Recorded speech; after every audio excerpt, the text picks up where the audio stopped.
বিসমিল্লাহির রহমানির রহিম। অনেক কথাই তো বলার কথা ছিল, কিন্তু কিছুই বলতে পারি না। অনেক সময় আছে কাজ, অনেক সময় আছে ভালো লাগে না, অনেক সময় ঘুম, এইসব করে চলছে জীবন। কিন্তু কওমি মাদ্রাসার যে মহিলা মাদ্রাসা নিয়ে কিছু কথা বলুন।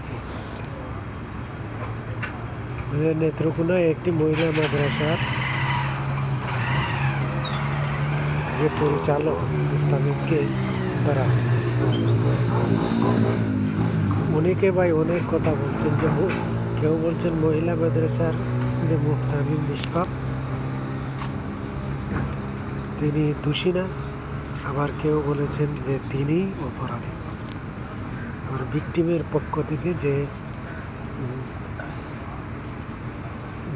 পক্ষ থেকে মামলা করা হয়েছে।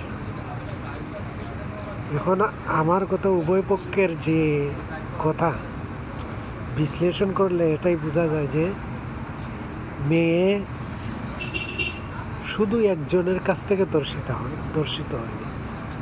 এই মেয়ে বহুজনের কাছে গেছে, বহুজনের কাছ থেকে সে সুখ নিছে। আর মেয়ে যে ঘুমায় তার নানার সাথে, ওই হুজুরের কথায়, এটা সত্যি। একা করে তো আর মেয়ে, একটা 11 বছরের মেয়ে ঘুমায় না, নানার সাথেই ঘুমাইতো।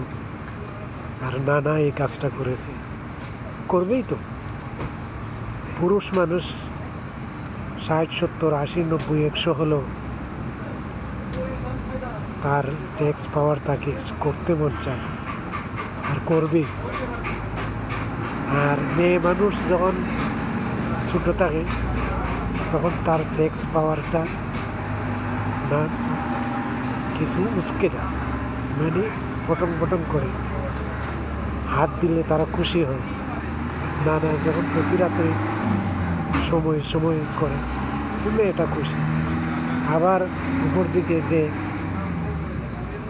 এই মেয়ে নাকি 5 মাস অনুপস্থিত ছিল মাদ্রাসায়, অর্থাৎ 5 মাস মাদ্রাসার লেখাপড়া ছেড়ে চলে গিয়েছিল। তো ওখান থেকে মেয়ে নিশ্চিত দর্শিতা হয়েছে। আবার হুজুরও যে একেবারে ধোয়া তুলসী পাতা নিষ্পাপ তা নয়, হুজুরও মেয়েকে আঙ্গুল দিছে। না হইলে হুজুরের নাম এত সহজে উত্তর। আমি অনেক ঘটনা জানি সমাজে, যে একটা মেয়েকে একবার অনেক লোক ইউজ করেছে। মানে এই মেয়েটা যে কোনো লোকের সাথে কাজ দেয়, কিন্তু যখন পেটে বাচ্চা হলো তখন একজনকে সে দায়ী করলো। এখন সে কি করলো, তার পরিবারের অবস্থা এত দুর্বিষহ ছিল, তখন সে কি করবে, গায়ে করে দোষ মেনে নিয়েছে। কারণ সেও জড়িত ছিল, সে যেন একেবারে একাই করেছে তা না। এমনকি 10 জন, 20 জন, 100 জন, যেভাবে পারে যেতে হয়। কিন্তু যখন পেটে বাচ্চা প্রকাশ পায় এই ধরনের মেয়ে, তখন এমন একজন মানুষকে তারা ফাঁসিয়ে দেয়, যে নিরীহ মানুষ। তো এই বাবা ভাইয়েরা, আমি বলছি কি, হুজুর একেবারে নিষ্পাপ না, হুজুর আঙ্গুল দিছে, হুজুর মেয়ের দুধ টিপছে। কারণ হুজুর জানে মেয়ে তার নানার কাছে ঘুমায়।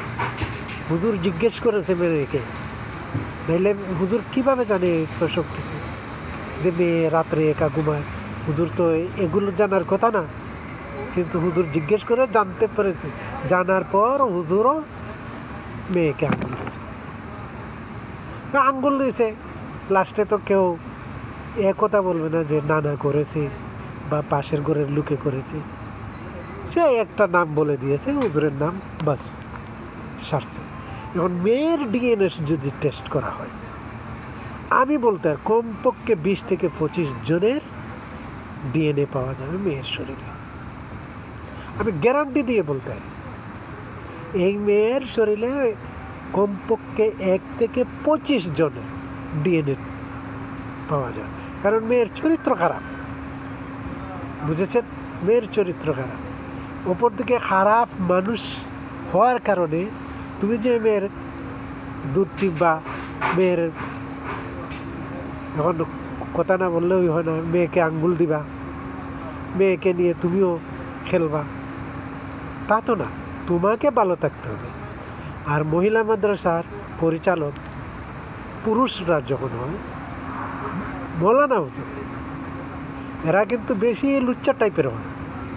এরা যখন মহিলা দেখে তখন আর বিয়েকে এমনভাবে লুচ্চামি করার জন্য শুধু বলবে বিয়ে বিয়ে বিয়ে। কোরআনে কারিমে বিয়ে ফরজ আল্লাহ তাআলা করেছেন কখন? যখন প্রয়োজন, তখন প্রয়োজনের জন্য বিয়ে ফরজ, আর না হলে তো বিয়ে ফরজ না, বিয়ে সুন্নত না।